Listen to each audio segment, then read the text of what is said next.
नमस्कार दोस्तों, स्वागत है आप सभी का एक बार फिर से मेरे YouTube चैनल पर। तो आज मैं आपके बीच लेकर आया हूँ ITI इलेक्ट्रीशियन सेकंड ईयर का फर्स्ट चैप्टर। सभी महत्वपूर्ण क्वेश्चन रहने वाले हैं जो कि परीक्षा में हर बार पूछे जाते हैं। तो दोस्तों, अगर आप मेरे चैनल पर पहली बार हो तो चैनल को सब्सक्राइब ज़रूर करें और बेल आइकन को ज़रूर ऑन कर दें। तो चलिए दोस्तों, चलते हैं पहले क्वेश्चन की ओर, जो कि बहुत ही इंपॉर्टेंट रहने वाला है, जो कि परीक्षा में हर बार पूछा जाता है। तो चलते हैं। What is the name of the part marked as X in the DC generator? कि DC जनरेटर में एक्स के रूप में चिन्हित भाग का नाम बताइए। ये DC जनरेटर का भाग है, पार्ट है। तो इसमें जो एक्स के रूप में इंगित किया है, इसका नाम बताना है आपको। तो इसमें बताया है कि आर्मेचर कोर है, या फिर ब्रश है, या फिर कम्यूटेटर राइजर है, या कम्यूटेटर सेगमेंट है। तो दोस्तों, जो कम्यूटेटर में सेगमेंट, जो सेगमेंट के उठे हुए भाग को क्या कहेंगे? Commutator riser. तो इसका जो राइट आंसर रहने वाला है ऑप्शन सी। ये क्वेश्चन बहुत ही इंपॉर्टेंट है, हर बार परीक्षा में पूछा जाता है। तो चलिए दोस्तों, देखते हैं अगला question. What is the name of the DC generator? DC generator का नाम क्या है? तो यहाँ पर बताया है कि इस DC जनरेटर का नाम क्या है। दोस्तों, सबसे पहले आपको पता होना चाहिए कि आर्मेचर की सीरीज में कौन सी वाइंडिंग होती है और आर्मेचर के पैरेलल में कौन सी वाइंडिंग रहती है। तो दोस्तों, आर्मेचर के जो पैरेलल में रहती है वो शंट वाइंडिंग रहती है, और सीरीज में सीरीज वाइंडिंग रहती है, जो कि जो सीरीज वाइंडिंग रहती है वो कम टर्न और मोटे तार की रहती है, और जो शंट वाइंडिंग रहती है वो क्या रहती है? अधिक टर्न और पतले तार की रहती है। तो क्वेश्चन में पूछा है गया है कि DC जनरेटर का नाम क्या है। तो ऑप्शन ए इसका राइट आंसर रहने वाला है, differential long shunt compound motor. ठीक है दोस्तों, ये भी बहुत इंपॉर्टेंट क्वेश्चन है, हर बार परीक्षा में पूछा जाता है। तो चलिए दोस्तों, अगला क्वेश्चन देखते हैं। Which rule is use to find the direction of induced EMF in a DC generator? कि DC जनरेटर में प्रेरित EMF की दिशा ज्ञात करने के लिए किस नियम का उपयोग किया जाता है? तो ऑप्शन ए रहेगा कॉर्कस्क्रू रूल, ऑप्शन बी रहेगा right hand palm rule, option C रहेगा Fleming left hand rule, option D रहेगा फ्लेमिंग राइट हैंड रूल। तो दोस्तों, जो DC जनरेटर रहता है, इसमें जो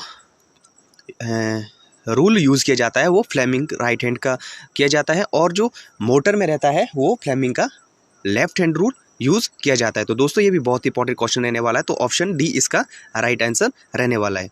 तो चलिए दोस्तों, अगला क्वेश्चन देखते हैं।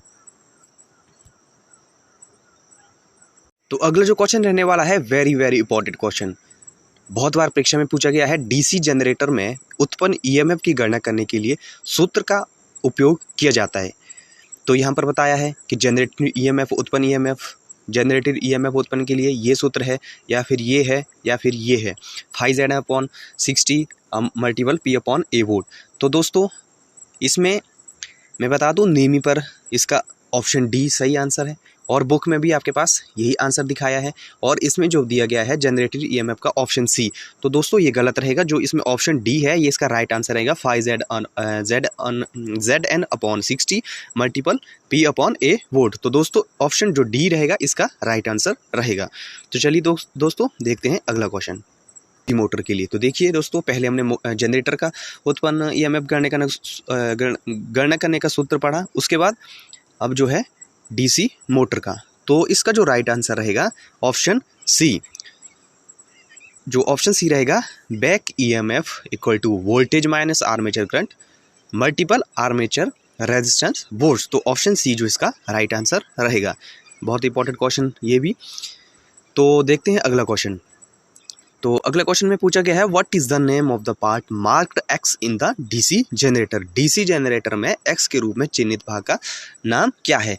यहाँ आपके पास DC जनरेटर का भाग दिया है, तो आपने क्या करना है कि इसमें जो एक्स के रूप में इंगित किया है उसका नाम बताना है। तो दोस्तों, जो ऑप्शन डी रहेगा इसका राइट आंसर रहेगा। पोल जो इसका जो ये जो एक्स के रूप में अंकित किया है, ये क्या है? पोल शू है। तो चलिए अगला क्वेश्चन देखते हैं।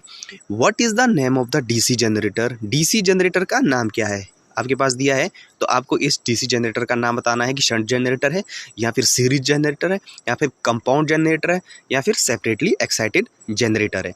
तो दोस्तों, इसका जो राइट आंसर रहेगा, अलग से उत्तेजित जनरेटर, मतलब कि सेपरेटली एक्साइटेड जनरेटर। बहुत इंपॉर्टेंट क्वेश्चन है, हर बार परीक्षा में पूछा जाता है। तो चलिए दोस्तों, चलते हैं अगले क्वेश्चन की ओर। तो चलिए दोस्तों, देखते हैं अगला क्वेश्चन। तो अगला क्वेश्चन रहने वाला है, which energy is converted into electrical energy by generator? की ऐसी कौन सी एनर्जी है जिसे जो जनरेटर है उसको इलेक्ट्रिकल एनर्जी में कन्वर्ट कर देता है। तो ऑप्शन ए दिया है हीट एनर्जी, ऑप्शन बी है काइनेटिक एनर्जी, ऑप्शन सी है केमिकल एनर्जी, ऑप्शन डी है मैकेनिकल एनर्जी। तो दोस्तों जो ऑप्शन डी रहता है मैकेनिकल एनर्जी, इसका राइट आंसर रहेगा कि मैकेनिकल एनर्जी को क्या करेगा, इलेक्ट्रिकल एनर्जी में कन्वर्ट करेगा। और जो मोटर क्या करेगा, मोटर करेगा इलेक्ट्रिकल एनर्जी को मैकेनिकल में, ये उल्टा करेगा कन्वर्ट। ठीक है, उसके बाद चलिए अगला क्वेश्चन देखते हैं।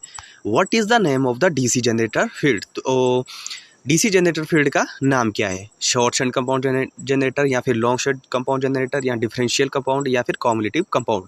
तो दोस्तों इसका जो राइट आंसर रहने वाला है cumulative compound generator.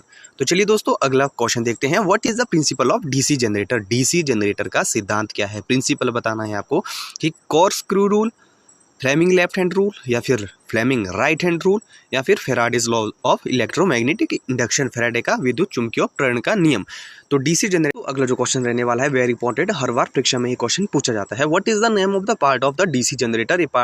DC generator का भाग का नाम दिया है यहाँ पर, आपको इसका नाम बताना है कि ये स्टेटर है या फिर योक या फ्रेम है या फिर पोल कोर है या फिर पोल शू है। तो पोल शू आपने पहले देख लिए हैं, और स्टेटर क्या होता है, स्थिर भाग, योक या फ्रेम। तो ये इसका जो राइट आंसर रहेगा योक या फ्रेम।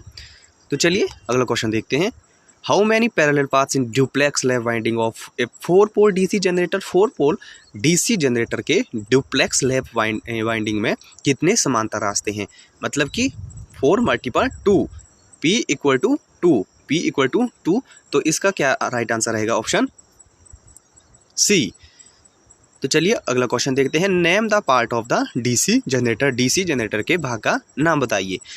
तो आपको बताना है कि ये साइड एंड प्लेट है या फिर पोल शू लैमिनेटेड है या फिर कम्यूटेटर खंड है या फिर आर्मेचर कोर लैमिनेशन है। तो दोस्तों इसका जो राइट आंसर रहेगा option D, armature core lamination.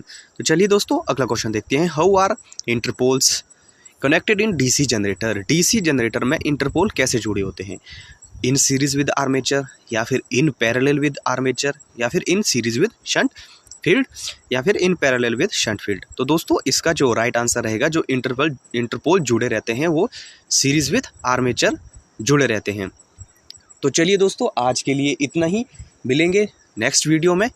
तब तक चैनल को करिए सब्सक्राइब, वीडियो को लाइक ज़रूर करें। Thank you.